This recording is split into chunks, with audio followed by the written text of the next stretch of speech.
Hello नमस्कार दोस्तों, स्वागत है आपका सिविल्स एजुकेशन में। आज हम लोग टेस्ट नंबर 3 करेंगे। ठीक है, तीसरा जो टेस्ट है वो इंडियन पॉलिटी का है। ठीक, पहला टेस्ट जो था हम लोगों ने हिस्ट्री का किया था, दूसरा टेस्ट हम लोगों ने ज्योग्राफी का किया था। ठीक है, सारे वीडियोस टेस्ट 1 और टेस्ट 2 वीडियो प्लेलिस्ट में पड़े हुए हैं चैनल पे, आप जाके वहाँ पे देख लीजिए जिन्होंने अभी तक नहीं देखे हैं। ठीक है, क्योंकि ये 2 टेस्ट नहीं है, ये अपने आप में 4 टेस्ट हैं। ठीक है, आपको हेल्प मिलेगी, आप ज़रूर विजिट करें। दोनों टेस्ट की PDF अवेलेबल है टेलीग्राम पे। ठीक है, आप लोग वहाँ से ले लेना। चलिए फिर टेस्ट नंबर तीसरा शुरू करते हैं। पहला क्वेश्चन देखिए, भारतीय संघ में नवीन राज्यों का गठन संविधान की किस अनुसूची में है? नवीन राज्यों का गठन यानी फॉर्मेशन ऑफ न्यू स्टेट्स। ठीक है, और अनुसूची यानी शेड्यूल।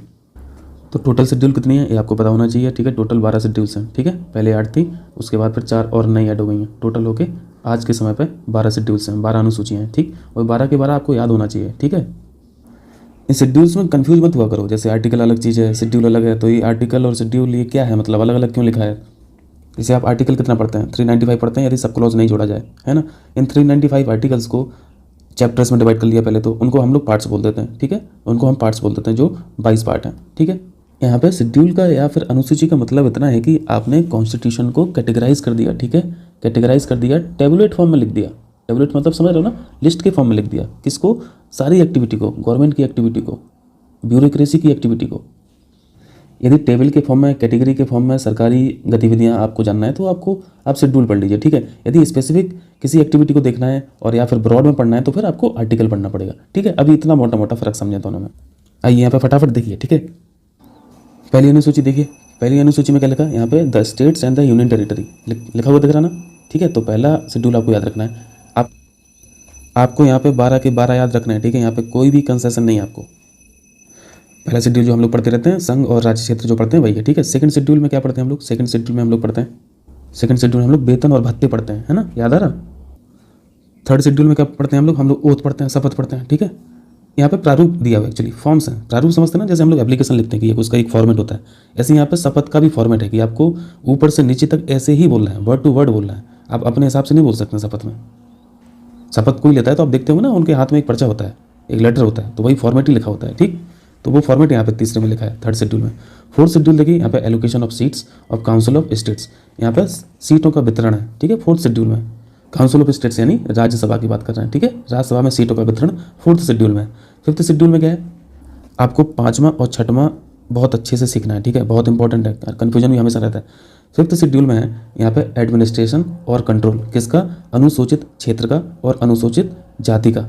ठीक है, ये 5वां शेड्यूल है। फिर 6वां पढ़िए, लगे हाथ यहाँ पे 6वां पढ़िए। यहाँ पे भी वही चीज़ लिखा है, administration of tribal area in the states of Assam, Meghalaya, Tripura, Mizoram. फिर इसमें और इसमें फ़र्क क्या है? आपको यहाँ पे स्टेट्स बस देखना है। देखिए, सिक्स्थ शेड्यूल में आपको जो प्रोविज़न दिए जा रहे हैं, आपको से मतलब है सरकार को। ठीक है, सरकार के आदमी बनने वाले ना आप भी। तो 5वें शेड्यूल में भी मैनेजमेंट वाली बात है, 6वें शेड्यूल में भी मैनेजमेंट वाली बात है। लेकिन 6वें में आपको बस इतने स्टेट्स का मैनेजमेंट करना है, एडमिनिस्ट्रेशन करना है ट्राइबल क्षेत्र में। किस किस का? ATM मशीन का, ATM मशीन, ये कोड होता है। ठीक है, इसको सीख लेना। E से मतलब असम, ठीक है, T से मतलब त्रिपुरा, M से मतलब मेघालय और दूसरे M से मतलब मिजोरम। ठीक, 6वें शेड्यूल में मैनेजमेंट, एडमिनिस्ट्रेशन, ये सब ATM मशीन का है। और फिफ्थ शेड्यूल में इनके अलावा बाकी सभी राज्यों का है। ठीक, इतना समझ में आया? अब माइंड में ये क्वेश्चन आ रहा होगा कि जब एक ही चीज़ है तो एक ही शेड्यूल में क्यों नहीं इसको लिख दिया, अलग अलग लिखने की क्या जरूरत है? ये जो 4 स्टेट लिखे हैं यहाँ पे कहानी और अलग है। ठीक है, वो और कभी सीखेंगे। जल्दी से 7वां देख लीजिए। 7वां शेड्यूल जो है इसमें लिस्ट है, आपको पता है, यूनियन लिस्ट, स्टेट लिस्ट और कॉन्करेंट, यानी जो संघ सूची और राज्य सूची और संवर्धित सूची पढ़ते हैं ना, यानी शक्तियों का बंटवारा जो किया गया है वो 7वें में है। ठीक है, उसके बाद 8वां जल्दी से देख लीजिए। 8वां जल्दी से देख लीजिए। 8वें में क्या है? 8वें में भाषाएं हैं। ठीक है, 8वां में भाषाएं। 9वें में यहाँ पे सर्टेन एक्ट्स एंड रेगुलेशन की वैलिडेशन के बारे में बात करते हैं, यानी यहाँ पे बहुत सुपर इंपॉर्टेंट है ये शेड्यूल। यहाँ पे लैंड रेवेन्यू यानी भूमि सुधार वाले यहाँ पे कानून है। ठीक है, यहाँ पे मैं लैंड यहाँ पे रिफॉर्म लिख दे रहा हूँ। ठीक, नमा आपको भूलना नहीं है। 10th शेड्यूल सब लोग जानते हैं। यहाँ पे disqualification on ground of defection, ये जो डिफेक्शन लॉ पढ़ते हैं आप, लॉ ऑफ डिफेक्शन यानी दल बदल कानून, वो 10वां है। 11वें शेड्यूल में क्या है? यहाँ पे पंचायतें हैं। ठीक है, 12वें शेड्यूल में क्या है? म्यूनिसिपैलिटीज है। ठीक है, तो इसका आंसर क्या हो जाएगा? पहला शेड्यूल आपने क्या पढ़ा? संघ और राज्य क्षेत्र पढ़ा है ना, तो पहली अनुसूची इसका आंसर हो जाएगा। ठीक है, बाकी में तो होगा नहीं। और ये जो पावर है किसको दिया गया है? नवीन राज्यों का गठन करेगा कौन? संसद करेगी। ठीक है, संसद करेगी, अधिनियम के माध्यम से करेगी। अब इसमें जो सुपर इंपॉर्टेंट क्वेश्चन पूछा जाता है, ये पूछा जाता है कि नवीन राज्यों के गठन करने के लिए या फिर बॉर्डर बदलने के लिए, ठीक है, राज्य की जो बाउंड्री है उसको घटाने के लिए, बढ़ाने के लिए किस मेजॉरिटी की जरूरत होती है? साधारण बहुमत चाहिए, सिंपल मेजॉरिटी चाहिए, या फिर स्पेशल मेजॉरिटी चाहिए, या फिर एब्सोल्यूट मेजॉरिटी चाहिए? आप साधारण बहुमत कभी नहीं लगाओगे, लेकिन आंसर साधारण बहुमत है। ठीक है, साधारण बहुमत से ये काम होता है। ठीक है, लग तो ऐसे रहा कि ये बहुत बड़ा काम है तो इसमें स्पेशल मेजोरिटी चाहिए होगा, है ना, बट ऐसा नहीं। आंसर क्या है? साधारण बहुमत। ये सुपर इंपॉर्टेंट क्वेश्चन है, ये याद रखना। ठीक, चलें आगे चलें। चलो दूसरा देखो जल्दी से। साधारण बहुमत यानी सिंपल मेजोरिटी। ठीक, चलिए सेकंड क्वेश्चन देखिए।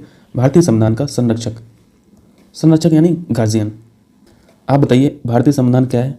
एक कानून है। ठीक है, एक कानून की किताब है जिसके हिसाब से सभी को रेगुलेट होना है। ठीक है, चाहे वो हम हो, चाहे वो आप हों, चाहे वो राज्य सरकार हो, चाहे वो केंद्र सरकार हो। ठीक है, चाहे वो ट्रिब्यूनल हो, चाहे वो अधिकरण हो, कोई भी हो, अगर वो भारत का नागरिक है तो उनको इनके हिसाब से चलना पड़ेगा। इतना क्लियर।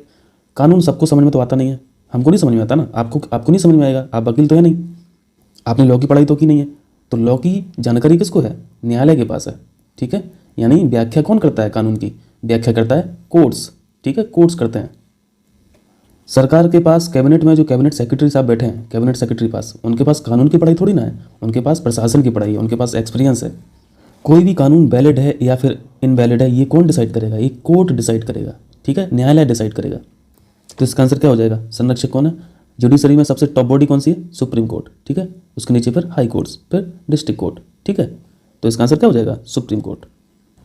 क्यों? क्योंकि अंतिम व्याख्या तो सुप्रीम कोर्ट ही करेगा। ठीक है, सुप्रीम कोर्ट के प्रोविजन कौन से आर्टिकल में है? जल्दी से बताइए। 124 में। ठीक है, 124 में, ये भी याद रखा करो। चलिए आगे आइए, तीसरा क्वेश्चन देखिए। निम्नलिखित कथनों पर विचार करना है। आर्टिकल 143 के अंतर्गत जस्टिस या जज, न्यायाधीश द्वारा प्रदत्त सलाह होती है। आपको यहाँ पे 143 आर्टिकल सीखना। पहले ये क्या कहना चाह रहे हैं? यहाँ पे आइए, आर्टिकल 143 देखिए। पहले यहाँ पे जो राइट हैंड साइड में लिखा है वो पढ़िए। यहाँ पे क्या लिखा? Power of president to consult supreme court. यानी ये 143 में पावर किसको दी गई है? संविधान ने पावर किसको दी है? प्रेसिडेंट साहब को दी है। ठीक है, कैसी पावर? देखिए 143 में लिखा क्या है। 143 कहता है यदि प्रेसिडेंट साहब को ऐसा लगे कि कोई कानून का प्रश्न है पब्लिक इंपॉर्टेंस में, या फिर कोई फैक्ट है जो वो जानना चाहते हैं, तो प्रेसिडेंट साहब सुप्रीम कोर्ट का ओपिनियन जान सकते हैं। ठीक है, उस कानून के संबंध में। ठीक है, ये इतना सा पावर है प्रेसिडेंट साहब का 143 में। ठीक, चलिए वापस आ जाइए। तो आपने आर्टिकल 143 में पावर देखा, किसका देखा? प्रेसिडेंट साहब को देखा। चलिए, और ये प्रेसिडेंट की कैसी शक्ति है? ये जुडिशियल पावर है। ठीक है, जुडिशियल पावर यानी न्यायिक शक्ति है। वो सुप्रीम कोर्ट से कुछ भी पूछ सकता है। ठीक, राष्ट्र अध्यक्ष होने के नाते। अब पहला स्टेटमेंट पढ़िए। ये जो सलाह सुप्रीम कोर्ट दे रहा है प्रेसिडेंट साहब को, क्या ये राष्ट्रपति पर बाध्यकारी है? भाई बाध्यकारी हो जाएगी तो ये कैसी पावर? फिर पावर का क्या मतलब है अगर बाध्यकारी हो जाएगी तो? कोई चीज़ हम आपसे पूछ रहे हैं और आप जो हमें सलाह दे रहे हैं तो वो बाध्यकारी थोड़ी ना हो जाएगी हम पे। वो मेरी मर्जी, हम उसको माने या ना माने। ठीक है, तो ये प्रेसिडेंट के ये विवेक पर डिपेंड करता है। ठीक है, उनको अगर ठीक लगेगा सलाह तो वो उसको एक्सेप्ट करेंगे, और नहीं ठीक लगेगा तो वो अपना चुप्पा बैठेंगे। उनके पास भी तो आदमी हैं, उनके पास एजीआई है, अटॉर्नी जनरल ऑफ इंडिया है, उनके पास असिस्टेंट है, उनके पास सॉलिसिटर जनरल है। ठीक है, सुप्रीम कोर्ट की बात उनको समझ में नहीं आएगी तो वो अपने लोगों से पूछेंगे। ठीक है, उनके खुद के लोग हैं एजीआई और अटॉर्नी जनरल वगैरह और सॉलिसिटर जनरल वगैरह। ठीक, मैं इनको अपने लोगों क्यों बोला, प्रेसिडेंट के अपने लोग क्यों बोला, वो तो समझ रहे हो ना आप। अटॉर्नी जनरल ऑफ इंडिया या फिर सॉलिसिटर जो जनरल ऑफ इंडिया है, ये सारे के सारे सरकारी वकील होते हैं। ठीक है, सरकार के पक्ष में लड़ते हैं। ठीक है, इसलिए वो सरकार के आदमी हैं। चलिए, तो पहला पॉइंट तो गलत हो गया ना, राष्ट्रपति पर बाध्यकारी नहीं होती है। ठीक है, सेकंड पॉइंट पढ़िए। ये जो देखो उसमें आपने 143 में पढ़ा था कि प्रेसिडेंट साहब कोई भी जानकारी ले सकते हैं, किसी भी मुद्दे पर जानकारी ले सकते हैं यदि वो पब्लिक इंटरेस्ट में होगा। तो पब्लिक इंटरेस्ट में तो कोई भी चीज़ हो सकता है, एफआईआर भी हो सकता है। ठीक है, लेकिन यहाँ पे केवल लिखा है, तो केवल मूल अधिकारों से संबंधित तो नहीं है आर्टिकल 143 की सलाह। ठीक है, तो ये भी गलत है। तीसरा पॉइंट पढ़िए, देश की एकता, एकता यानी यूनिटी, एकता और अखंडता से संबंधित यदि कोई कानून होगा और उस पर जानकारी अगर लेना चाह रहे हैं प्रेसिडेंट साहब सुप्रीम कोर्ट से, तो बिल्कुल ले सकते हैं। तो ये पॉइंट तो ठीक है ना। चलिए, तो यहाँ पे केवल 3 हो जाएगा, ये गलत है, ये गलत है और ये सही है। ठीक, चलिए आगे बढ़ें। ठीक, प्रेसिडेंट साहब किस आर्टिकल में? आर्टिकल 52। ठीक है, यहीं से स्टार्ट होता है पार्ट 5। आर्टिकल 52 में ही लिखा है कि प्रेसिडेंट साहब जो है वो इंडियन स्टेट के हेड ऑफ द स्टेट हैं। ठीक है, चौथा क्वेश्चन देखिए। किसी विधेयक, विधेयक यानी बिल, किसी विधेयक पर मतभेद के कारण आयोजित संयुक्त बैठक, ज्वाइंट सेटिंग। ठीक है, ज्वाइंट सेटिंग की अध्यक्षता चेयरमैनशिप कौन करता है? आसान सा क्वेश्चन है। सबसे पहले तो ये सीखना है कि ये मतभेद क्या है। ठीक है, और किस तरह के विधेयकों पर ये ज्वाइंट सेशन होता है। ठीक है, 2 चीज़ें यहाँ पे सीखनी है। पहले सबसे पहले देखिए बिल कितने प्रकार के होते हैं। आपने ऑर्डिनरी बिल यानी साधारण बिल पढ़ा होगा, आपने मनी बिल पढ़ा होगा यानी धन विधेयक। इसके अलावा फाइनेंस बिल भी होते हैं। ठीक है, वित्त विधेयक, वो मनी बिल और फाइनेंस बिल अलग अलग होते हैं, वो कभी बताएंगे। ठीक है, तीसरा बिल जो है वो है कॉन्स्टिट्यूशनल अमेंडमेंट बिल यानी संविधान संशोधन विधेयक। ठीक, अब आपको पहली चीज़ ये जानना है कि ये जो ज्वाइंट सेटिंग का प्रोविजन है वो सिर्फ और सिर्फ साधारण विधेयक पे है। ठीक है, सिर्फ और सिर्फ साधारण विधेयकों पे है। मनी बिल और कॉन्स्टिट्यूशनल अमेंडमेंट बिल जो है उस पर कोई भी ज्वाइंट सेटिंग नहीं होती है, ज्वाइंट सेशन का कोई भी प्रोविजन नहीं है। ठीक है, प्रेसिडेंट साहब को ज्वाइंट सेशन कौन से बिल के लिए कराना है? सिर्फ ऑर्डिनरी बिल के लिए। ठीक है, आपको पता है कि राज्यसभा के पास शक्तियाँ बहुत लिमिटेड हैं, बहुत सीमित हैं, खासतौर से बिल से रिलेटेड। तो जिनके पास पावर कम होगी वही तो दिक्कत करेगा ना, लोकसभा थोड़ी ना करेगा दिक्कत। तो ज़्यादातर आप देखेंगे कि ये जो मतभेद हो रहा है और उसका प्राइमरी जो कारण है वो यहाँ से जनरेट होता है, ठीक है। और ये डिफरेंसेस कैसे, जैसे कोई बिल राज्यसभा में गया पास होने के लिए, ठीक है, वहीं पढ़ा रहा, कई दिनों तक पढ़ा रहा, ठीक है, कुछ बोल ही नहीं रही राज्यसभा, तो फिर मतभेद पैदा हो जाएगा, ठीक। और मतभेद के कारण क्या हो सकते हैं, जैसे लोकसभा में पास हो गया कोई बिल, ठीक है, फिर राज्यसभा में गया, राज्यसभा ने कुछ रिकमेंडेशन करके वापस लोकसभा को लौटा दिया, लोकसभा को वो वाले रिकमेंडेशन पसंद नहीं आए, ठीक है, तो मतभेद हो जाएगा। तो इस तरीके से ये डिफरेंसेस पैदा हो जाते हैं, ठीक है। तो आपको यहाँ पे याद रखना है, ऑर्डिनरी बिल याद रखना है और ये मनी बिल और सीएबी। यहाँ पे चेयरमैन से पूछा है तो चेयरमैन से कौन करता है, स्पीकर साहब करते हैं, ठीक है, स्पीकर साहब करते हैं। बुलाता कौन है, दादाजी बुलाते हैं, ठीक है, दादाजी यानी प्रेसिडेंट साहब बुला देते हैं कि चलो भैया वहाँ पे एक साथ बैठ लो और वहाँ पे बतिया लो एक साथ, तो वहाँ पे ठीक हो जाएगा सब। तो वैसे ही होता ही है, ठीक, एक साथ दोनों लोग बैठते हैं, दोनों लोग यानी बड़ा भैया और छोटा भैया, और वहाँ पे डिस्कशन हो जाता है और फिर सब सहमति से सब हो जाता है, बिल पास हो जाता है। ये प्रपोजल से कानून बनने तक की जो साइकिल होती है वो ऐसी होती है। देखो प्रपोजल होता है, पहले तो सरकार डिसाइड करती है, सरकार यानी कैबिनेट की बात कर रहा हूँ, ठीक है, कैबिनेट की, कैबिनेट सोचती है कि ऐसा कानून बनाना चाहिए, ठीक है, तो उसका एक ड्राफ्ट तैयार करती है, ठीक। ड्राफ्ट तैयार जब कर लेती है तो वो बिल का फॉर्म है, ठीक है, ड्राफ्ट तैयार हो गया किसी भी कानून का तो वो बिल हो गया, ठीक है। इस बिल को फिर राज्यसभा में भेजा जाता है, लोकसभा में भेजा जाता है, वहाँ से पास हो जाता है, तो फिर प्रेसिडेंट के पास जाता है, ठीक, प्रेसिडेंट साहब उस पर मोहर लगा देते हैं, ठप्पा लगा देते हैं, ठप्पा लगते ही ये क्या बन जाता है, एक्ट बन जाता है, अधिनियम बन जाता है, ठीक है। और जब वो कानून ऑपरेशन में आ जाता है, ऑपरेशन यानी ग्रास रूट लेवल पे वो काम करने लगता है, हर डिपार्टमेंट उसको फॉलो करने लगता है, हर मिनिस्ट्री उसको फॉलो करने लगती है, तब उसको बोलते हैं कानून, ठीक है। चलिए आगे करें, आंसर हो गया। और जॉइंट सेटिंग आर्टिकल 108 में है, वेरी वेरी इंपॉर्टेंट, ठीक है, आर्टिकल 108 याद रखना, जॉइंट सेटिंग। चलिए 5वां देखिए, और बस आपका 20 सेकंड और 30 सेकंड और लगेगा। ये जो मतभेद हैं, डिफरेंसेस हैं, वो ऐसा नहीं है कि वो हमेशा आते ही रहते हैं, मतलब हर सेशन में ही आ रहे हैं, ये बहुत कम होता है, रेयर ही होता है, ठीक है। जॉइंट सेटिंग अभी तक 3 बार हुई ही है, ठीक है, 3 बार हुई है, ठीक है। और इन तीनों बारों में 3 बिल पास भी हुए हैं। वो 3 बिल कौन से हैं, इसको जल्दी से देख लीजिए, 1 2 3। पहला है दहेज प्रतिषेध 1960 वाला, इसके लिए जॉइंट सेशन बुलाया गया था, ठीक है, 1960 में पास हो गया था। दूसरा जॉइंट सेशन बुलाया गया था 1977 में, ठीक है, बैंक सेवा आयोग के लिए, तो ये भी बिल पास हो गया था। तीसरा था आतंकवाद निवारण अधिनियम 2000, तो ये 2000 में सेशन बुलाया गया था, तो ये भी पास हो गया था, ठीक है। तो आप टाइम देख रहे हैं, पहले 1960 में बुलाया, फिर 1977, फिर 2000, मतलब इतने समय गैप के बाद। तो ठीक है, सीख लिए इनको भी। चलिए, ये इसलिए बताना जरूरी था ताकि थोड़ा सा क्लियरिटी हो कि ये जो जॉइंट सेशन है वो ऐसा नहीं है कि मतलब हर दूसरे दिन ही हो जा रहा है जॉइंट सेशन। चलिए 5वां कीजिए। 5वां क्वेश्चन देखिए, इन पे हम लोग ज़्यादा डिस्कस नहीं करेंगे, ठीक है, क्योंकि इसको हम लोग यूपीपीसीएस दृष्टि जो टेस्ट सीरीज थी उसमें बहुत अच्छे से डिस्कस किए थे, ठीक है, काफ़ी टाइम हम लोग उस पर दिए थे। तो यहाँ पे जल्दी से जान लीजिए, अभी मोटा मोटा जान लीजिए कि ये सब जो रिलेटेड थे ना वो बेसिक स्ट्रक्चर को लेके थे, ठीक है, संविधान में बेसिक स्ट्रक्चर को लेके थे, मूल ढांचा को लेके, ठीक। चलिए, और अभी पीसीएस में पूछा था गोलकनाथ मामला, यहाँ पे वो पूछा था, मैच में पूछा था गोलकनाथ मामला कब का है, ये 67 का है। ये सब तो नहीं भूलना चाहिए ना, गोलकनाथ हुआ, केशवानंद भारती हुआ 1973 का हुआ, तो ये सब नहीं भूलने होते हैं, इनका ईयर याद रखना होता है। इंदिरा नेहरू मामला 1975 का हुआ, मिनर्वा मिल्स 1980 का हुआ, और किहोतो होलोहोन मामला ये 1993 का है। इसमें से किहोतो होलोहोन मामला जो है वो बेसिक स्ट्रक्चर को लेकर नहीं था, ये एंटी डिफेक्शन के लिए था, ठीक है, मतलब मेंबर्स की जो क्वालिफिकेशन है और डिस्क्वालिफिकेशन है उसको लेकर था। तो यहाँ पर मैं लिख दे रहा हूँ मेंबर क्वालिफिकेशन, ठीक है, तो थोड़ा सा याद रखना, ठीक। तो हम लोग की कोडिंग क्या बनी, ए का 4 हो गया, बी का 2 हो गया, सी का 3 हो गया, और डी का, आप लोग यहाँ पे देखते रहिए जब मैं यहाँ पे भाई बोलता हूँ, डी का 1 हो गया, ठीक है, 4 2 3 1 हमारा कोडिंग बना, तो यहाँ पे बी ऑप्शन, ठीक है। चलो आइए 6वां क्वेश्चन देखिए। 6वां क्वेश्चन देखिए, निम्नलिखित में से संविधान उत्तर संस्थाओं के अंतर्गत सम्मिलित है। संविधान उत्तर संस्थाओं का मतलब है extra constitutional body, extra constitutional body, इसको आप नॉन कॉन्स्टिट्यूशनल बॉडी भी बोल सकते हैं, ठीक है, समझ में आया इतना। नॉन कॉन्स्टिट्यूशनल बॉडी का मतलब क्या है कि इनका उल्लेख, इनका मेंशन कॉन्स्टिट्यूशन में नहीं है, ठीक है, इनका उल्लेख या मेंशन कॉन्स्टिट्यूशन में नहीं है।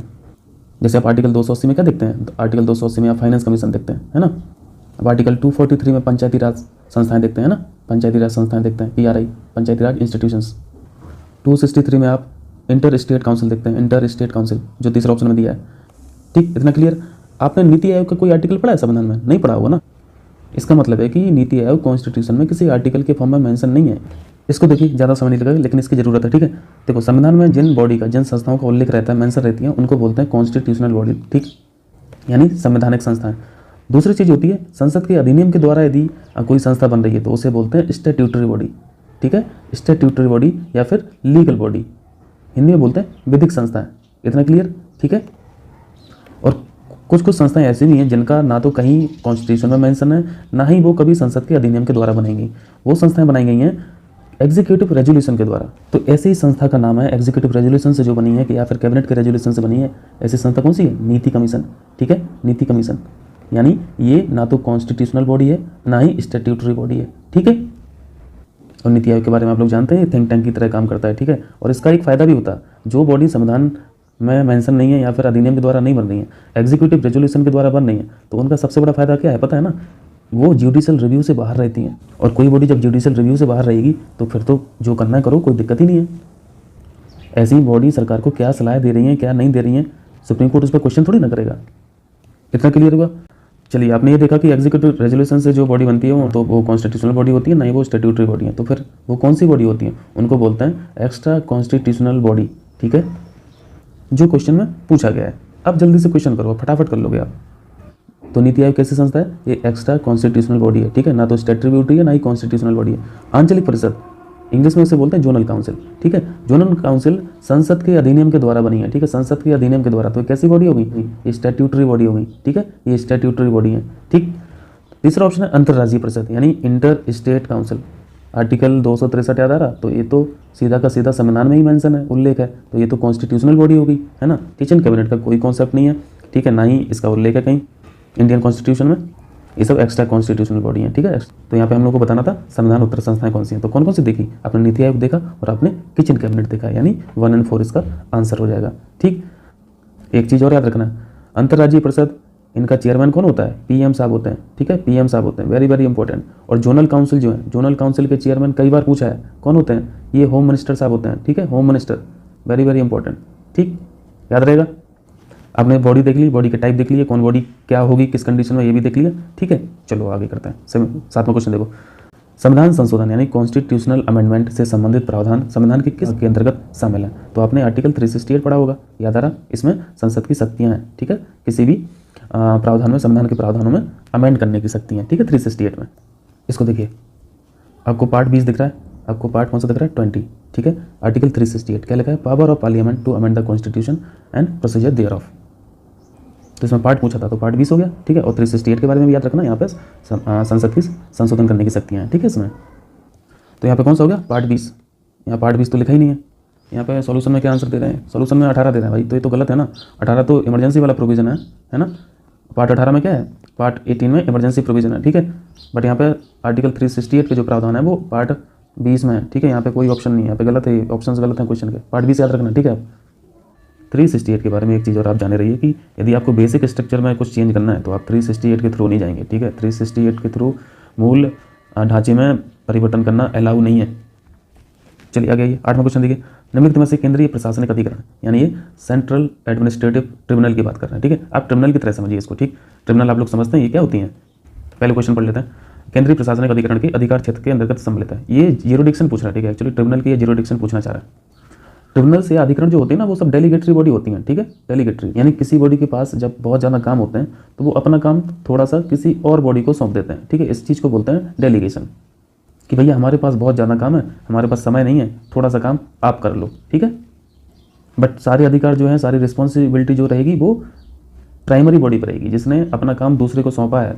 दूसरे के पास नहीं रहेंगी सारी शक्तियाँ। ठीक है, उसके पास कुछ राइट्स दिए जाएंगे काम करने के लिए, अंतिम रिस्पॉन्सिबिलिटी प्रायर बॉडी की रहेगी। ठीक, तो ये जो सेंट्रल एडमिनिस्ट्रेटिव जो ट्रिब्यूनल्स है, ये लोक सेवकों की भर्ती और उनके जो सर्विस मैटर से रिलेटेड मुद्दे रहते हैं उनके लिए है। ठीक, तो यहाँ पे पहला ऑप्शन करेक्ट है। ट्रिब्यूनल्स कौन से आर्टिकल में कॉन्स्टिट्यूशन में बताएंगे?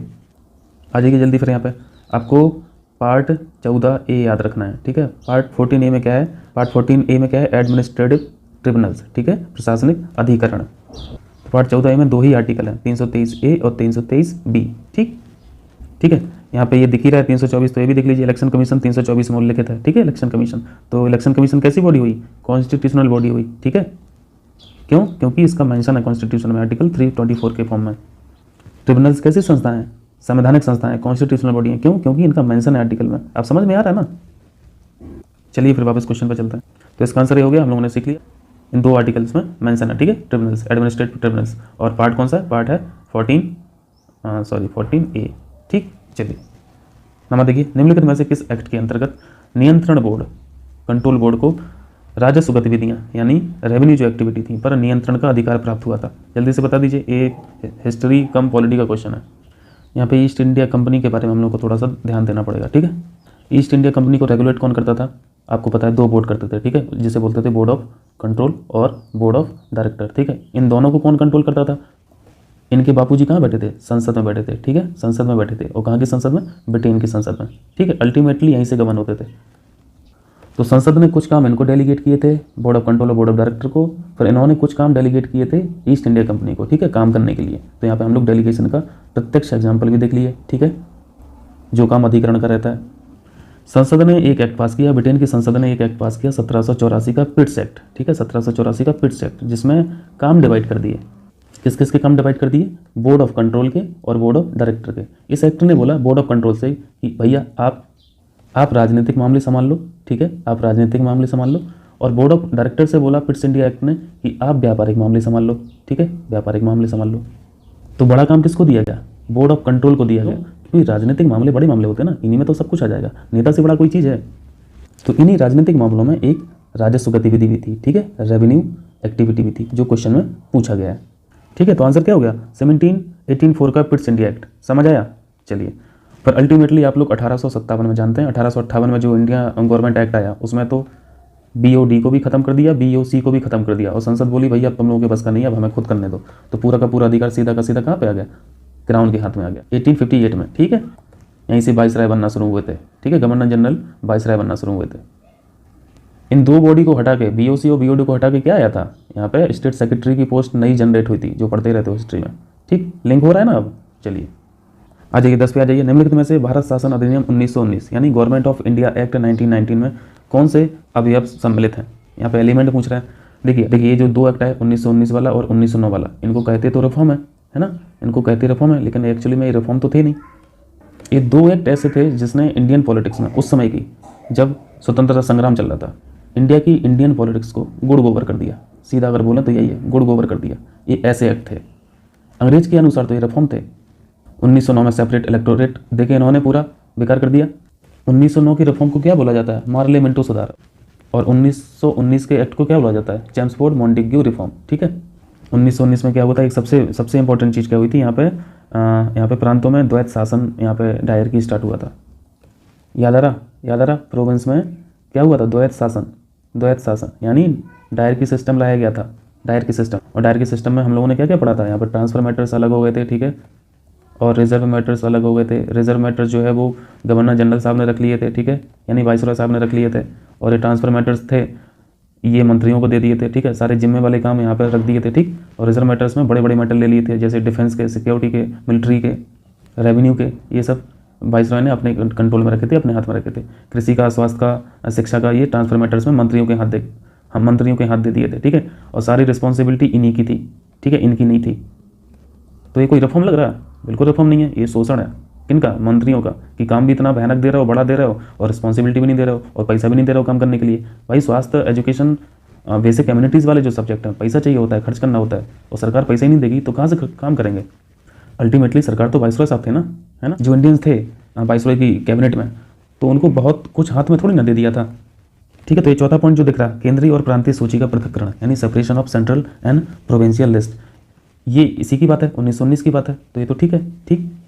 थोड़ा सा लॉलीपॉप और दिया था 1919 में कि हम एग्जीक्यूटिव काउंसिल में वाइसरॉय की और इंडियंस को भी ऐड कर लेंगे, ठीक है, और बढ़ा लेंगे। तो पहला पॉइंट भी ठीक है, वाइसरॉय की कार्यकारी परिषद जो थी, कार्यकारी परिषद यानी एग्जीक्यूटिव काउंसिल में भारतीयों को शामिल करना, ठीक है, ये भी बात हुई थी। संपत्ति कर और शिक्षा के आधार पर मताधिकार, ये भी बात हुई थी, ठीक है। ये 3 पॉइंट समझ में आया। ये जो आपको सेकंड पॉइंट दिख रहा है, separate election of Muslims for communal representation, सबसे खतरनाक, सबसे बेकार काम अंग्रेजों का, ये कब हुआ? उन्होंने 1919 में किया। ये इनका रिफॉर्म था, मार्लियामेंटो रिफॉर्म था, कम्युनल सेपरेट इलेक्टोरेट यहाँ पे प्रोवाइड करके, ठीक है। तो ये जो बात हुई थी, ये 1909 की बात हुई थी, ठीक है, ना कि 1919 में। तो यहाँ पे दूसरा ऑप्शन नहीं होगा, ठीक है। तो जहाँ जहाँ 2 है उसको काट दो, तो एक ही ऑप्शन बच रहा, बी ऑप्शन, ठीक। समझ में आया? आ जाओ 11 में, आ जाइए 11वें पे आ जाइए। निम्नलिखित में से किस एक्ट द्वारा भारतीय सचिव का पद समाप्त कर शक्तियां राज्य सचिव को स्थानांतरित कर दी गई? राज्य सचिव यानी स्टेट सेक्रेटरी की पोस्ट जनरेट कब हुई थी? अभी आपने देखा 1858 का जो एक्ट था, जब शासन क्राउन के हाथ में चला गया था और बोर्ड ऑफ डायरेक्टर और बोर्ड ऑफ कंट्रोल को खत्म कर दिया था, ठीक है, संसद ने, ब्रिटिश संसद ने, तब ये पोस्ट आई थी, ठीक है, स्टेट सेक्रेटरी इनकी जगह पे आई थी। तो ये इंडिपेंडेंस के टाइम हुआ था, ठीक है, 15 अगस्त 1947 को, ठीक है, जब सारी चीज़ें यहाँ पे ट्रांसफर कर दी गई थी, अलग अलग स्टेट्स बना लिए गए थे। स्टेट्स यानी यहाँ पे वो स्टेट नहीं समझना, मैं स्टेट यहाँ पे इंडिया और पाकिस्तान की बात कर रहा हूँ, ठीक। तो यहाँ पे सी ऑप्शन करेक्ट हो गया। चलिए नेक्स्ट कीजिए, 12वां क्वेश्चन कीजिए।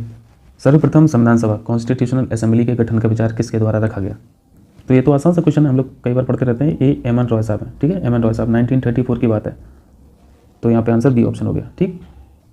चलिए अगला आइए, 13वां क्वेश्चन है, JL नेहरू साहब द्वारा उद्देश्य प्रस्ताव, यानी ये ऑब्जेक्टिव रेजोल्यूशन था, ठीक है, ऑब्जेक्टिव रेजोल्यूशन।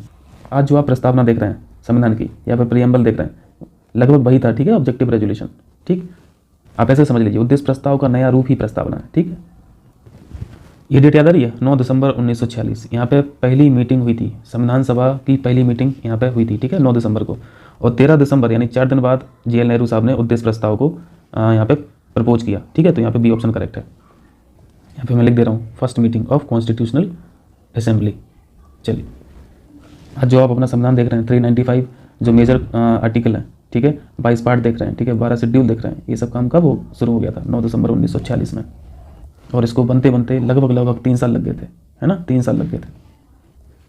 चलिए 14वां क्वेश्चन देखिए, यहाँ पे आपको यूनियन लिस्ट दिख रहा है, स्टेट लिस्ट, कॉन्करेंट और रेजिडरी, यानी ये सेपरेशन ऑफ पावर है, ठीक है, शक्तियाँ। और ये सेपरेशन ऑफ पावर कौन से आर्टिकल में है, कौन से शेड्यूल में, जल्दी से बताएंगे?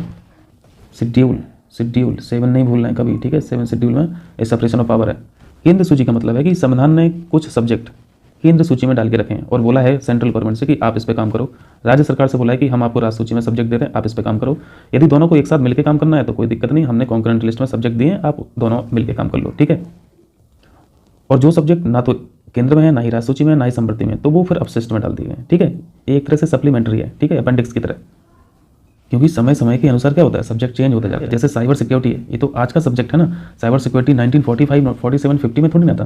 तो साइबर सिक्योरिटी कैसा सब्जेक्ट हुआ? नया सब्जेक्ट हुआ, समय के अनुसार बनने वाला नया सब्जेक्ट हुआ। तो इन सब सब्जेक्टों को कहाँ डालोगे, कहीं तो एडजस्ट करना पड़ेगा ना, ठीक है।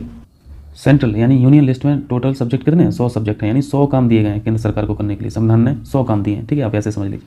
इन 100 में से एक काम है जनगणना, ठीक है, जनगणना। राज्य सूची यानी स्टेट लिस्ट में कितने सब्जेक्ट हैं? 61।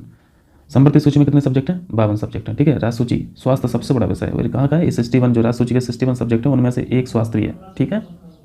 फॉरेस्ट जो है वो कॉन्करेंट लिस्ट का भाग है, ठीक है, 52 में से एक सब्जेक्ट 1 है, ठीक। और अपशिष्ट सूची में क्या बचा? अंतरिक्ष अनुसंधान यानी स्पेस रिसर्च। कॉन्करेंट में अपशिष्ट सूची यानी रेजिडरी सूची में 2-3 सब्जेक्ट और जाने रही है, जैसे मैरिज हुआ, ठीक है, मैरिज हुआ, डाइवोर्स हुआ, ठीक, ये सब अवशिष्ट सूची में आते हैं, ठीक है। तो आप मिला लेना, ठीक है, ये हो जाएगा। पॉज कर लेना और अच्छे से देख लेना। चलिए कहाँ तक हो गया था? 14 हो गया था। 15वां क्वेश्चन देखिए, 15वां क्वेश्चन देखिए, आसान सा क्वेश्चन है, जल्दी से मिला दीजिए। जो पहले आता है उसी को कर लीजिए। मूल कर्तव्य तो आता होगा ना, मूल कर्तव्य यानी फंडामेंटल ड्यूटीज। ड्यूटीज से मैं डॉन याद रखा हूँ, डॉन रिवर कहाँ की है? रसिया की, ठीक है। तो मूल कर्तव्य का यानी सी का 3 हो गया, सी का 3 है किसी ऑप्शन में। चलिए वो मिला लेना, पहले देख लेते हैं। राज्यपाल का कार्यकाल, ये भारत शासन अधिनियम 1935, ठीक है, यानी इसका 2 हो गया। उपराष्ट्रपति का, वाइस प्रेसिडेंट का जो पद है या प्रेसिडेंट का जो पद है वो कहाँ से आया है? वो यूएसए के कॉन्स्टिट्यूशन से आया है, ठीक है। तो इसका 4 हो गया। सी का हम लोगों ने देख ही लिया 3। और विधि द्वारा स्थापित प्रक्रिया यानी प्रोसीजर स्टेबलाइज्ड बाय लॉ, ये जापान का है यानी बन। तो यहाँ पे कोड क्या बना हम लोगों का? 2431, ठीक, मिला लोगे अब। यहाँ पे 2 चीज़ें होती हैं, एक तो प्रोसीजर स्टेबलाइज बाय लॉ, ठीक है, और एक होता है ड्यू प्रोसेस, ठीक है, एक होता है ड्यू प्रोसेस ऑफ लॉ, वो बाद में डिस्कस करेंगे, ठीक है, अभी इतना समय नहीं है, ठीक है। अब इसको मिला लेना। चलिए 16 क्वेश्चन देखिए, 16 यहाँ मिला लेना, ठीक।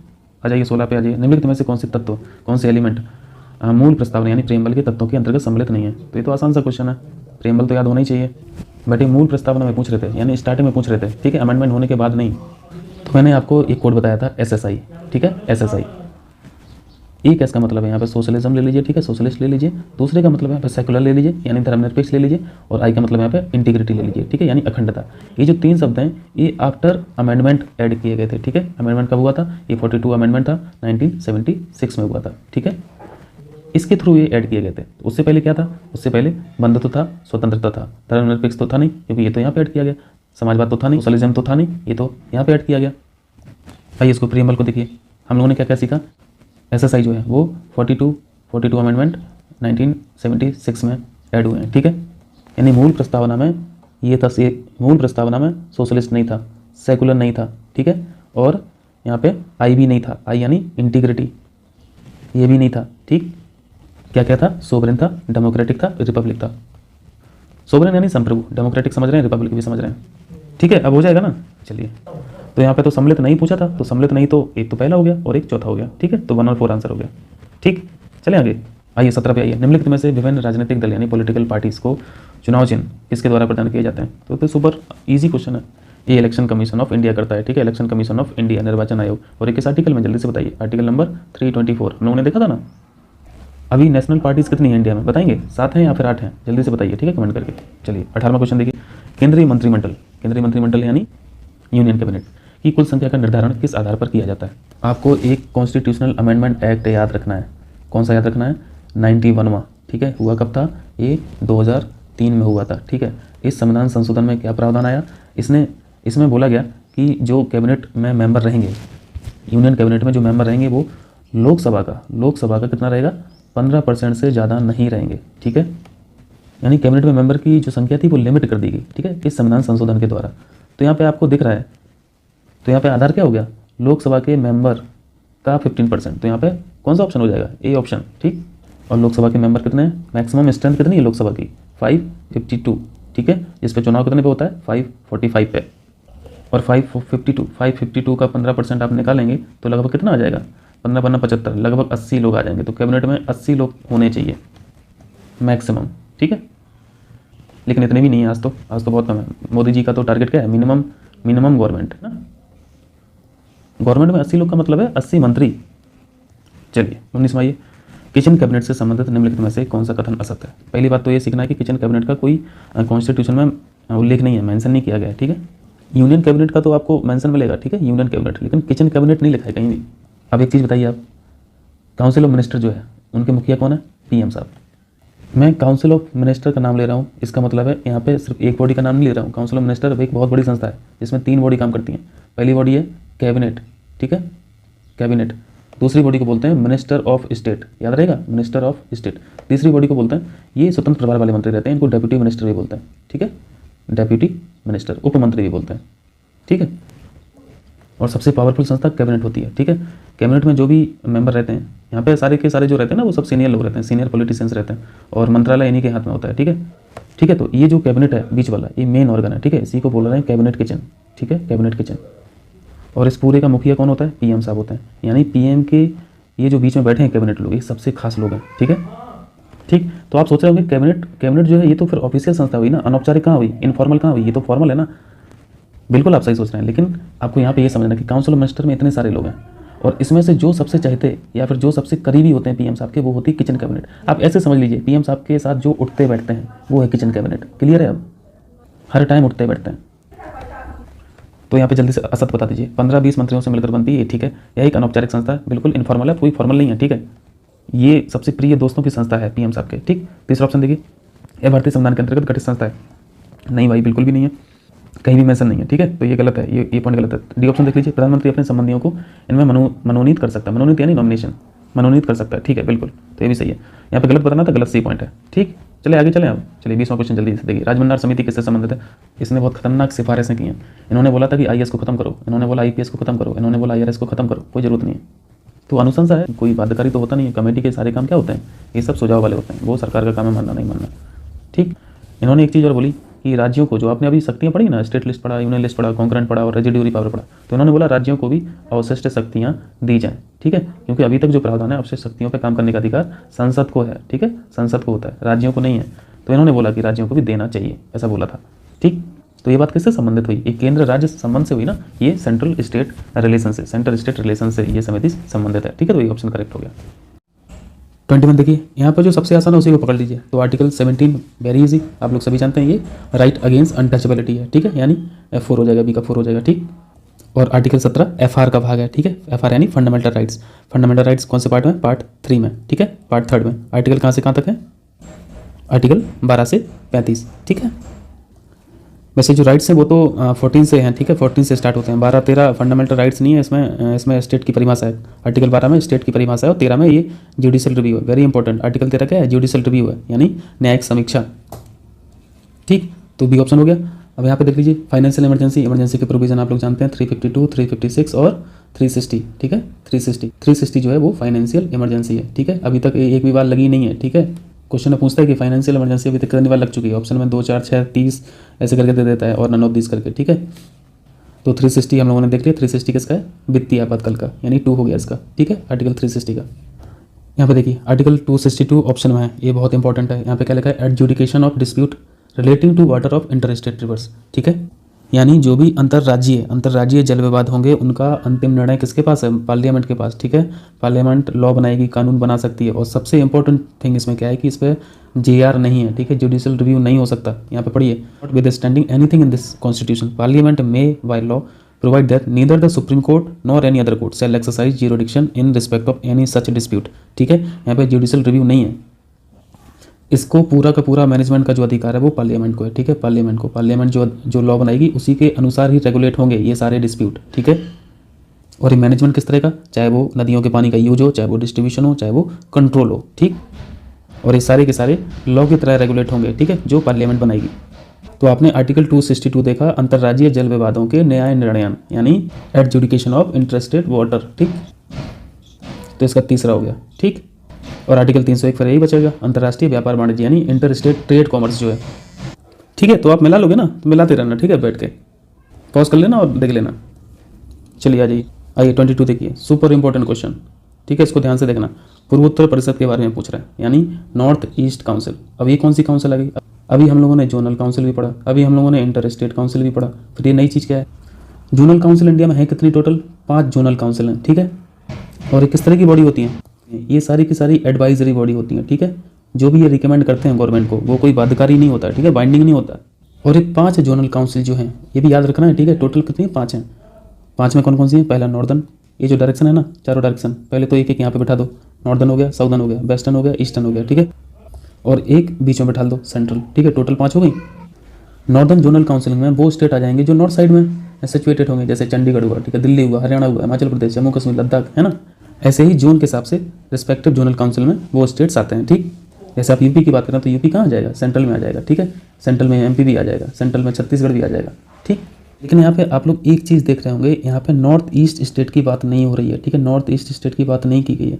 इससे क्या समझ में आ रहा, जोनल काउंसिल जो है 5, इसमें नॉर्थ ईस्ट स्टेट को कवर नहीं किया गया, ठीक है। पहली चीज़, इसमें कवर नहीं किया गया। नॉर्थ ईस्ट स्टेट के लिए अलग से एक काउंसिल बनाएगी जिसका नाम है north east state council, north east state council, ठीक है, समझ में आया, ठीक है। बनाई कब गई, नॉर्थ ईस्टर्न काउंसिल एक्ट 1971, ठीक है। इसका मतलब आपको समझ में क्या आ रहा है, ये किसी एक्ट के द्वारा बनाएगी, और किसी एक्ट के द्वारा बनाया जाता है जब कोई संस्था, तो उसे क्या बोलते हैं, उसे स्टैट्यूटरी बॉडी बोलते हैं, ठीक है। पार्लियामेंट के अधिनियम के द्वारा ये संस्था बनी है, ये काउंसिल बनी है, इसलिए ये स्टैट्यूटरी बॉडी है, ठीक है। इतना समझ में आया। जोनल काउंसिल भी संसद के अधिनियम के द्वारा बनी है, इसलिए जोनल काउंसिल भी स्टैट्यूटरी बॉडी है, ठीक है, कॉन्स्टिट्यूशनल बॉडी नहीं है, क्योंकि कहीं पे आर्टिकल के फॉर्म में मेंशन नहीं है zonal council. Inter state council constitutional body है, क्योंकि 263 आर्टिकल में है। और जोनल काउंसिल बनी किस अधिनियम के तहत थी, स्टेट रीऑर्गेनाइजेशन एक्ट 1956, ठीक है, सुपर इंपॉर्टेंट, याद रहेगा। तो जोनल काउंसिल जो 5 है वो 1956 में ही बन गई थी, और नॉर्थ ईस्टर्न स्टेट की जो काउंसिल आई वो 1971 में जाके बनी, ठीक है, अलग काउंसिल बना के, इतना सा था इसमें। और नॉर्थ ईस्ट स्टेट में कितने स्टेट्स हैं, 7 सिस्टर है ना, 7 सिस्टर +1 क्या है, ये सिक्किम है, ठीक है, सिक्किम है। तो 7 तो पहले ही ऐड थी, और एक सिक्किम को बाद में ऐड किया गया, ठीक है, 2002 में ऐड किया गया था, यानी 8 मेंबर है नॉर्थ ईस्ट स्टेट काउंसिल के, ठीक है। अब आइए क्वेश्चन पे, जल्दी से फटाफट कीजिए। अब पूर्वोत्तर परिषद यानी नॉर्थ ईस्ट स्टेट काउंसिल जो है, इसके अंदर सम्मिलित राज्य कौन है, सभी हैं, असम है, मणिपुर है, सिक्किम है, त्रिपुरा है, सभी हैं, नॉर्थ ईस्ट स्टेट में जितने भी हैं सभी हैं, 8 के 8। तो 80 ऑप्शन हो जाएगा, ठीक। जोनल काउंसिल को हिंदी में क्षेत्रीय परिषद बोल रहे हैं, ठीक। चलिए आगे करते हैं। आइए 23 देखिए, आसान सा क्वेश्चन है, संविधान में व्याख्यात। यहाँ पे पूछ रहे हैं कि इमरजेंसी कितने टाइप की है, इमरजेंसी 3 टाइप की है, हम लोगों ने पढ़ी, ठीक है। कहाँ पे पढ़ी, 352 में पढ़ी, 356 में पढ़ी और 360 में पढ़ी, 3 ही तो है। 352 में जल्दी से बताइए क्या है, नेशनल इमरजेंसी है, ठीक है। 356 में क्या है, ये प्रेसिडेंट रूल है, ठीक है। और 360 में क्या है, ये अभी आपने पढ़ी फाइनेंशियल इमरजेंसी, ठीक। तो यहाँ पे 3 हो जाएगा आंसर, सी ऑप्शन हो जाएगा, ठीक है। आओ 24 में आओ। भारत में वित्तीय आपातकाल यानी 360 की ये बात करें, आर्टिकल 360 वित्तीय आपातकाल लागू हुआ है कितनी बार, 9 बार, 5 बार, 20 बार, 20 बार भी ऑप्शन में दे दिया। 20 बार अगर लग जाता वित्तीय आपातकाल तो हम लोग अभी तक दूसरा जन्म ले लिए होते, ठीक है। तो फाइनेंशियल इमरजेंसी अभी तक कभी नहीं लगी है, ठीक है। तो डी ऑप्शन हो जाएगा इसका, ठीक। चलिए 25 देखिए, राष्ट्रपति के निर्वाचन, यहाँ पे इलेक्शन ऑफ प्रेसिडेंट के बारे में हम लोगों को बताना है। मैं असेंबली सदस्य हैं, तो ये तो बहुत आसान है, ये वोटर पूछ रहे हैं एक्चुअली। राष्ट्रपति का जब चुनाव होता है तो उसमें वोटिंग कौन कौन करता है। देखिए यहाँ पे वोटर्स देख लीजिए पहले, प्रेसिडेंट के इलेक्शन में वोटर्स कौन कौन से होते हैं। लोकसभा के मेंबर, राज्यसभा के मेंबर और स्टेट लेजिस्लेटिव असेंबली यानी विधानसभा के मेंबर। लेकिन ये जो मेंबर मैं बोल रहा हूँ, ये मेंबर हैं कैसे, ये मेंबर हैं इलेक्टेड, ठीक है, जिनका चुनाव हुआ है, जो चुनाव होके सांसद बने हैं। लोकसभा में जो मेंबर होता है, लोकसभा के मेंबर को क्या बोलते हैं, एमपी बोलते हैं ना, मेंबर ऑफ पार्लियामेंट, यानी सांसद, ठीक है। और राज्यसभा का जो मेंबर होता है उसे भी सांसद बोलते हैं, ठीक है। तो जिसका चुनाव हुआ है वो चुनाव बन के जो सांसद बना है वो मेंबर रहेंगे वोटर्स, ठीक है। तो इलेक्टेड का मतलब ये है, ये समझ में आया। तो लोकसभा के इलेक्टेड मेंबर हो गए, राज्यसभा के भी इलेक्टेड मेंबर हो गए और स्टेट लेजिस्लेटिव असेंबली यानी विधानसभा के भी इलेक्टेड मेंबर हो गए। इलेक्टेड होना चाहिए, वही मेंबर वोटर्स होंगे, ठीक है, प्रेसिडेंट के इलेक्शन में। तो यहाँ पे क्या लिखा दूसरे स्टेटमेंट में, राज्य विधानसभा के मनोनीत, यहाँ पे तो नॉमिनेटेड लिखा, तो नॉमिनेटेड मेंबर्स वोटर्स नहीं होते प्रेसिडेंट के इलेक्शन में, ठीक है। तो दूसरा तो गलत हो गया, तो यहाँ पे केवल एक ही सही है, संसद के दोनों सदनों के निर्वाचित सदस्य, निर्वाचित लिखा है ना, इलेक्टेड लिखा है ना, तो केवल एक सही है, ठीक। वाइस प्रेसिडेंट के बताएंगे, वाइस प्रेसिडेंट के जो वोटर्स होते हैं, वाइस प्रेसिडेंट के जो वोटर्स होते हैं वो लोकसभा के मेंबर्स होते हैं, इलेक्टेड भी होते हैं और नॉमिनेटेड भी होते हैं। राज्यसभा के इलेक्टेड मेंबर्स भी होते हैं और नॉमिनेटेड मेंबर्स भी होते हैं, ठीक है। तो ये याद रखना वाइस प्रेसिडेंट के मैटर में। वाइस प्रेसिडेंट के मैटर में विधानसभाओं के मेंबर्स का कोई रोल नहीं है, ठीक है, बस यहीं तक रोल है। चलिए आगे आइए 26 देखिए, राष्ट्रीय आपातकालीन शक्ति संविधान के साथ धोखा है, यह किसने कहा था, यह किसका कथन है।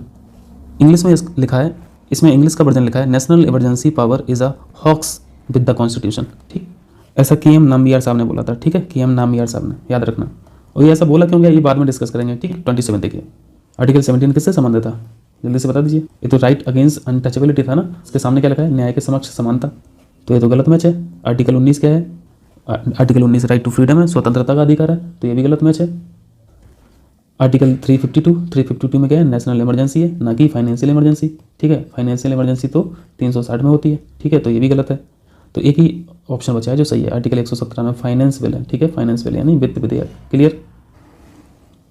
और मनी बिल की अगर बात की जाए तो मनी बिल जो आता है वो आर्टिकल 110 में आता है, ठीक, याद रहेगा आर्टिकल 110। मनी बिल और फाइनेंशियल बिल डिफरेंस है, ठीक है, इसमें कभी और चर्चा करेंगे। अभी इतना समझ लीजिए, ये फाइनेंशियल बिल है, ठीक है, ये फाइनेंशियल बिल है और ये मनी बिल है, ठीक है, ये मनी बिल है।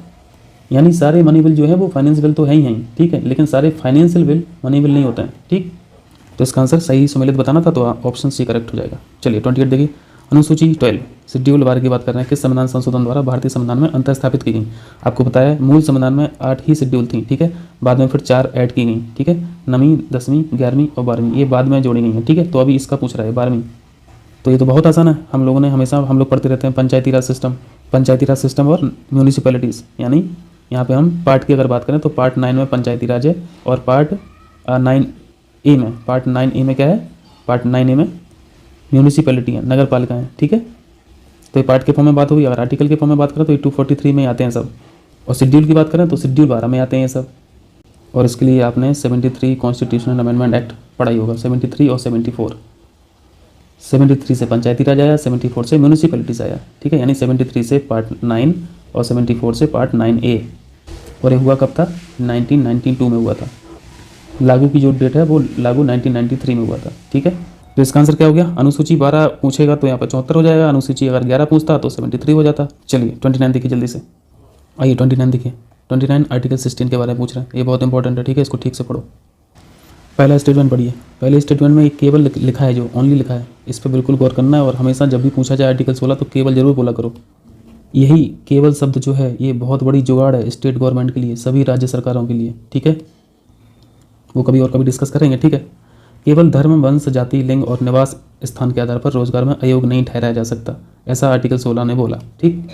तो ये बिल्कुल करेक्ट है, एज इट इज़ ऐसा ही लिखा है संविधान में, ठीक है, आर्टिकल 16 में। और आर्टिकल 16 में आपको तीसरा पॉइंट मिलेगा, विशेष परिस्थितियों में आरक्षित कोटे को 50% से ज़्यादा भी किया जा सकता है, बिल्कुल किया जा सकता है। अगर राज्य सरकार को, स्टेट गवर्नमेंट को यदि ऐसा लगता है कि इक्वल रिप्रेजेंटेशन नहीं है तो वो 50% से ज़्यादा भी रिजर्वेशन दे सकती है, ठीक है। तो ये बहुत खतरनाक चीज़ है, ये तो सुपर पावर मिल गई है स्टेट गवर्नमेंट को, है ना। लेकिन ये 50% से ज़्यादा याद रखना है, विशेष परिस्थितियों में ही है, नॉर्मल कंडीशंस में नहीं। चलिए चौथा पॉइंट पढ़िए, सामाजिक यानी सोशियो इकोनॉमिक और ये एजुकेशन यानी एजुकेशनल बेसिस पर पिछड़ी जातियों को निर्धारित किया जाता है। आपने मंडल कमीशन का नाम सुना, मंडल कमीशन बिल्कुल सुना होगा, 1979 वाला, जिसमें ओबीसी को 27% का रिजर्वेशन दिलाया है ना, 27% का रिजर्वेशन दिलाया। तो ये 27% दिलाने का बेसिस क्या बनाया था मंडल साहब ने? सरकार को क्या बोला था? सरकार को रिकमेंड किया था कि आप सामाजिक आधार पर और शैक्षणिक आधार पर रिजर्वेशन दे दीजिए, और सरकार ने बात मान ली, रिजर्वेशन मिल गया। लेकिन उसमें आर्थिक नहीं था, इसमें आर्थिक वाला फैक्टर काउंट नहीं था, लेकिन इस पॉइंट 4 में आर्थिक को भी ये ऐड कर रहे हैं, इसलिए गलत हो गया। यानी जो रिजर्वेशन दिया गया 27% का, वो सामाजिक और शैक्षणिक आधार पर दिया गया, ना कि आर्थिक आधार पर। ठीक है, तो आपने कितने पॉइंट सीख लिए इसमें? पहला पॉइंट सीख लिया, ये भी आर्टिकल 16 में लिखा है।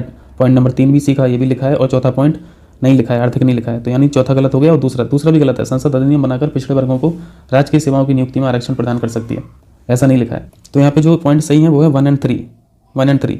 ठीक है, मिला लोगे ना आप? चलिए 1 और 3 डी ऑप्शन हो जाएगा। चलिए 30 कीजिए जल्दी से। निम्नलिखित में से राइट टू फ्रीडम क्या क्या इंक्लूड करता है ये बताना है। और राइट टू फ्रीडम में कौन सा आर्टिकल है? आर्टिकल 19 की बात हो रही है। ठीक है, और 19 में बहुत सारे सब आर्टिकल हैं, है ना, याद आ रहा? तो वही सब आर्टिकल पूछ लिया आपसे। आ जाओ तो फिर जल्दी से देख लो। 19 आपसे पूछा है। ठीक है, 19 में कौन कौन से सब आर्टिकल हैं? ए, बी, सी, डी, ई, एफ नहीं है। ठीक है, एफ डिलीट हो गया, और जी, यानी कितने हो गए? 5 यहाँ पे हो गए सब आर्टिकल, और 1 यहाँ पे, यानी 6। 19 में आपको 6 आर्टिकल याद रखने होते हैं। ठीक है, ये इंपॉर्टेंट है। इन 6 में से पहला है to freedom of speech and expression. आप कुछ भी बोल सकते हैं, आप कुछ भी विचार कर सकते हैं। ये कुछ भी जो मैं बोल रहा हूँ उसके लिए रिस्ट्रिक्शंस भी हैं, वो नीचे लिखा है, वो सब और कभी डिस्कस किया जाएगा। ठीक, हर एक चीज़ एब्सोल्यूट मैनर में नहीं दी गई है। ठीक, दूसरा है to assemble peacefully and without arms. आप बिना हथियार के आप शांतिपूर्वक कहीं भी इकट्ठा हो सकते हैं, आप एसोसिएशन बना सकते हैं, आप यूनियन बना सकते हैं, आप कहीं भी फ्रीली घूम सकते हैं। ठीक है, लेकिन आपको यहाँ पर ध्यान देने वाली बात है कि through out the territory of India लिखा है, यानी इंडिया के अंदर लिखा है, बाहर नहीं। यानी यहाँ पे विदेश में यात्रा करने का जो अधिकार है वो आर्टिकल 19 में नहीं है। ठीक है, आर्टिकल 19 में क्या है? इंडिया के अंदर ही आपको घूमने का अधिकार है। इतना बस याद रखना था, मैं इसलिए आपको ये दिखा रहा था। और ये लास्ट वाला पार्ट है to reside and settle in any part of the territory of India. आप इंडिया के अंदर कहीं भी जा सकते हैं, कहीं भी सेटल हो सकते हैं, कहीं भी बस सकते हैं। ठीक, टू प्रैक्टिस एनी प्रोफेशन, आप कोई भी बिजनेस अपना सकते हैं। ठीक, ये सब चीज़ें हैं आर्टिकल 19 में। बस ये याद रखना कि विदेश की यात्रा यहाँ पे नहीं है आर्टिकल 19 में। ये कहाँ पे है? ये आर्टिकल 21 में है। ठीक है, विदेश की यात्रा 21 में, वेरी वेरी इंपॉर्टेंट। देश के अंदर घूमना है आर्टिकल 19, देश के बाहर घूमना है आर्टिकल 21। बस इतनी सी बात। चलिए अब जल्दी से पढ़िए। प्रदर्शन और विरोध का अधिकार, यानी right to demonstration and protest, ये बिल्कुल है, आर्टिकल 19 में है। दूसरा पॉइंट लिखा है विदेशी यात्रा करने का अधिकार, तो ये तो नहीं है, यही तो हम लोगों ने सीखा भी, ये तो आर्टिकल 21 है। ठीक है, 19 नहीं है। संपत्ति को खरीदने बेचने का अधिकार, ये ठीक है। चौथा पॉइंट है संघ बनाने का अधिकार, यूनियन बनाने का अधिकार, एसोसिएशन बनाने का अधिकार, ये सब हम लोगों ने देखा। यानी 1 है, 3 है और 4 है आर्टिकल 19 में। सेकंड पॉइंट नहीं है, तो सेकंड जहाँ पे वहाँ पे कर दो। यहाँ पे है सेकंड, यहाँ पे है सेकंड, यहाँ पे सेकंड है, डी ऑप्शन है। ठीक, आगे बढ़ें। चलिए 31 देखिए, इस तरह पे 31 पद्म भूषण पुरस्कार प्रदान किया जाता है। देखिए जो पद्म पुरस्कार हैं आपको पता है, ये गणतंत्र दिवस पर डिस्ट्रीब्यूट होते हैं। ठीक है, गणतंत्र दिवस पर यानी 26 जनवरी को ये अलॉट किए जाते हैं, डिस्ट्रीब्यूट किए जाते हैं। जानते हैं पद्म पुरस्कार जो है वो 3 कैटेगरी में दिए जाते हैं। पहली कैटेगरी पद्म विभूषण की है, दूसरी भूषण की है, और फिर तीसरी कैटेगरी जो पद्मश्री की है। ठीक, तो आपको जो पहला ऑप्शन दिख रहा है असाधारण और विशिष्ट सेवा के लिए, यानी एक्सेप्शनल और ये डिस्टिंग्विश्ड जो सर्विस होती है, अगर इसके लिए आपने कुछ काम किया तो आपको विभूषण दिया जाता है। ठीक है, ये विभूषण की कैटेगरी है। हाई लेवल ऑफ सर्विस के लिए आपको भूषण पुरस्कार दिया जाता है। ठीक है, पद्म भूषण। और किसी क्षेत्र विशेष में यदि आपकी डिस्टिंग्विश्ड सर्विस रही है तो आपको पद्मश्री दिया जाता है। ठीक है, पद्मश्री दिया जाता है। तो क्वेश्चन में पद्म भूषण पूछा है। ठीक है, पद्म भूषण यानी ये सेकंड कैटेगरी पूछा था, तो आंसर क्या हो जाएगा? बी ऑप्शन हो जाएगा, high level of distinguished service. ठीक, चलिए 32 देखिए। इनर लाइन परमिट यानी ILP व्यवस्था क्या है? ये एक तरह से परमिशन लेटर है। ठीक है, परमिशन लेटर। और ये व्यवस्था जो है वो अरुणाचल प्रदेश, मिजोरम और नागालैंड के कुछ क्षेत्रों में अप्लाई होती है। ठीक है, यदि आप इस क्षेत्र में एंट्री करना चाहते हैं तो आपको ILP लेना पड़ेगा, आपको परमिट लेना पड़ेगा। ठीक है, और इस क्षेत्र में बहुत सारी रिस्ट्रिक्शंस भी रहती हैं, आप वहाँ पर ज़मीन नहीं खरीद सकते हो। ठीक है, तो इसका आंसर क्या हो जाएगा? राज्यों में प्रवेश हेतु एक आज्ञा पत्र, तो ये ऑप्शन हो जाएगा करेक्ट। चलिए आगे बढ़ें। आइए 33 पे आइए। निम्नलिखित में से किस संविधान संशोधन यानी कॉन्स्टिट्यूशनल अमेंडमेंट के द्वारा अनुसूचित जातियां SC और जनजातियों ST को लोकसभा और राज्यसभा विधानसभा में आरक्षित सीटों की व्यवस्था का विस्तार किया गया? तो इस तरह का जो रिजर्वेशन है इनको SC और ST को जो रिजर्वेशन है यहाँ पे एक्सटेंशन होता रहता है इनका। ठीक है, हर 10 साल पे एक्सटेंशन करने की यहाँ पे प्रोविज़न रहता है। शुरुआत में 10 साल के लिए था। ठीक है, फिर वो अमेंडमेंट के थ्रू एक्सटेंड होता रहा। अभी जो लेटेस्ट अमेंडमेंट चल रहा है वो 95 में था। ठीक, और इससे जो अवधि डिसाइड की गई थी, टाइम फ्रेम जो डिसाइड किया गया था वो 2020 तक था। ठीक है, इसके बाद भी एक्सटेंड हो जाएगा। ठीक है, तो इसका आंसर सी हो जाएगा। चलिए 34 देखिए। सम्मिलित नहीं है बताना, तो जल्दी से देख लीजिए, जो आसान है उसको पकड़ लीजिए जल्दी से। वार्षिक वित्तीय विवरण, इसको बोलते हैं एनुअल फाइनेंशियल स्टेटमेंट, जिसको हम लोग आम भाषा में बजट बोलते हैं। ठीक है, बजट। और बजट किस में है? बजट 112 में, आर्टिकल 112 में। तो 112 तो यहाँ पे मैच है ही नहीं है, यहाँ तो 110 मैच है। 110 में क्या है, ये मनी वेल है, ठीक है, 110 में मनी वेल है, तो ये गलत मैच है, दूसरा गलत मैच है। सी पॉइंट पढ़िए, राष्ट्रपति की अध्यादेश की शक्ति। अध्यादेश यानी ऑर्डिनेंस। ऑर्डिनेंस को प्रोक्लेम करने की जो शक्ति है राष्ट्रपति की वो आर्टिकल 123 से आती है, ठीक है, आर्टिकल 123 से। यहाँ पे तो 129 लिखा है, तो यहाँ पे दो गलत कैसे हो सकते हैं, गलत पूछा है ना, तो यहाँ पे दो गलत कैसे हैं। अच्छा मैं इंग्लिश वर्जन में देखता हूँ, इंग्लिश वर्जन में 123 लिखा है, ठीक है, तो यहाँ पे गलत प्रिंट हो गया, गलत प्रिंट हो गया, यहाँ पे 123 कर ले रहे हैं और इसको सही मैच करा दे रहे हैं, ठीक है, तो ये सही मैच है। पार्लियामेंट के जो सेशन है और एडजर्नमेंट जो है वो आर्टिकल 85 में, ये बिल्कुल करेक्ट मैच है, ठीक है। सेशन से जॉइंट सेशन भी याद आ गया हम लोगों को। जॉइंट सेशन कौन से आर्टिकल में होता है, जल्दी से बताइए, 108 में। जॉइंट सेशन 108 में, संयुक्त बैठक पढ़े हो ना। और पार्लियामेंट्री प्रिविलेजेस जो है, संसदीय विशेषाधिकार, ये 105 में है, ठीक, तो ये सही मैच है। गलत सिर्फ ऑप्शन बी गलत मैच है, बाकी सब सही है। अध्यादेश के बारे में आप लोग समझते होंगे, जब संसद सत्र में नहीं रहती है, सेशन में नहीं रहती है और कोई कानून बनाना पड़ जाए अचानक से, तो फिर राष्ट्रपति के पास ये शक्ति है कि वो कानून बना सकता है, ठीक है। उस कानून को कुछ समय के लिए अध्यादेश ही बोलते हैं, ठीक है, आप ऐसे समझ लीजिए। संविधान ने ये शक्ति राष्ट्रपति को दी है कि यदि संसद काम पे नहीं है, छुट्टी पे है या सेशन में नहीं है, तो ये काम फिर आप कर लो, हम फिर मोहर लगवा देंगे बाद में संसद से, ठीक है।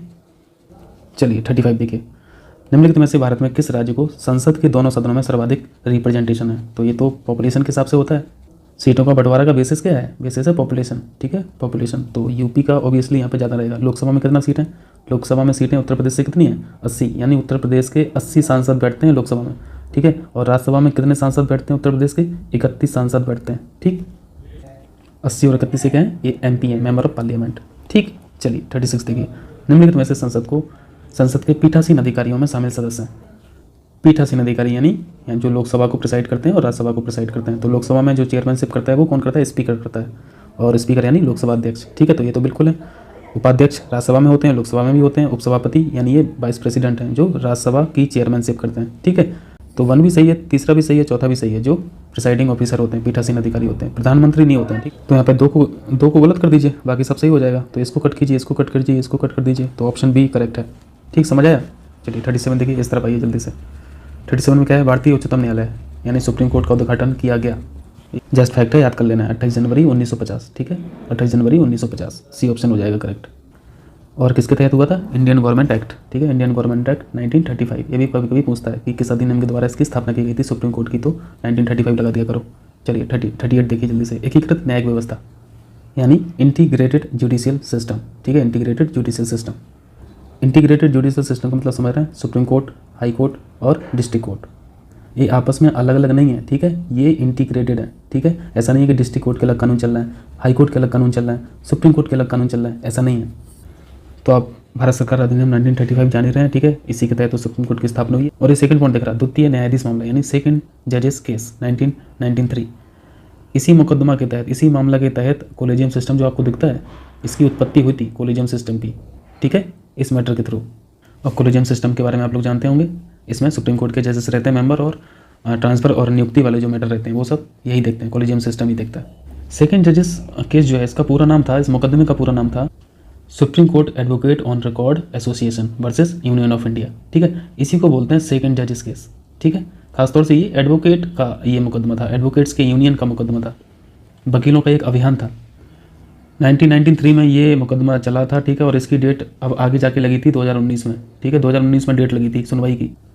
लेकिन इतना लेट होने के बावजूद क्या किया, सुप्रीम कोर्ट ने इसको खारिज कर दिया था, इस मुकदमे को खारिज कर दिया था। तो ये कोई इंटीग्रेटेड जुडिशियल सिस्टम से रिलेटेड नहीं है, ठीक है, तो यहाँ पे ऑप्शन एक ही करेक्ट है, ऑप्शन 1 करेक्ट है, ठीक। लेकिन 1993 में एक बार तो सुनवाई हुई थी ना, तो इस मुकदमे में जो रिजल्ट आया था, तो वो रिजल्ट याद रखना है कि कोलेजियम सिस्टम की उत्पत्ति हुई थी यहाँ पे, ठीक। चलिए 39 देखिए, लोकसभा अध्यक्ष से संबंधित निम्नलिखित कथनों पर विचार कीजिए। लोकसभा अध्यक्ष यानी स्पीकर, ठीक है, स्पीकर। देखो ऐसा लोकसभा अध्यक्ष यानी स्पीकर का टेन्योर तो कोई फिक्स है नहीं, ठीक है, लेकिन नॉर्मली होता क्या है, जब तक सरकार रहती है तब तक स्पीकर रहते हैं, सरकार जैसे ही खत्म हो जाती है तो ये भी इस्तीफा दे देते हैं, दूसरी सरकार आती है, दूसरे स्पीकर बनते हैं। हाँ, दोबारा वही आदमी अध्यक्ष बन सकते हैं, लेकिन चलन में यही है कि जब लोकसभा का विघटन होता है तो ये पद अपना छोड़ देते हैं, ठीक। तो पहला पॉइंट पढ़िए, वह लोकसभा के जीवन काल तक पद धारण कर सकता है, बिल्कुल कर सकता है। दूसरा पॉइंट है, अगर हटाने का संकल्प विचाराधीन है, यदि हटाने का रेजोल्यूशन जो है वो अंडर कंसिडरेशन है, तो वह लोकसभा की कार्रवाई में भाग ले सकता है, बिल्कुल भाग ले सकता है, ठीक है, बस वो वोट नहीं कर सकता, ठीक है, वोट नहीं कर सकता। और कौन सा वोट, डिसिसिव वोट यानी निर्णायक मत नहीं दे सकता, बाकी बोल सकता है, प्रक्रिया में भाग ले सकता है। तो ये भी सही है, पहला पॉइंट भी सही है, सेकंड पॉइंट भी ठीक है। तीसरा पॉइंट पढ़िए, लोकसभा के विघटन के साथ ही अपना पद छोड़ देता है। तीसरा पॉइंट लगा, लोकसभा के विघटन के साथ ही नहीं अपना पद छोड़ देता है, ठीक है। जो नई लोकसभा बनेगी उसकी पहली मीटिंग तक तो रहते ही है ना, तो ये पॉइंट गलत लिखा है यहाँ पे, ठीक। चौथा पॉइंट देखिए, प्रधानमंत्री की अनुपस्थिति में ज्वाइंट सिटिंग की अध्यक्षता करता है, तो यहाँ पे प्रधानमंत्री की अनुपस्थिति का कोई रोल ही नहीं है, ठीक है। ज्वाइंट सेशन जो होता है 108 में, वो तो राष्ट्रपति साहब बुलावा करते हैं, तो फिर उनकी चेयरमैनशिप करना पड़ता है स्पीकर को। इनकी उपस्थिति अनुपस्थिति का कोई रोल नहीं है, ठीक है। तो ये भी गलत है।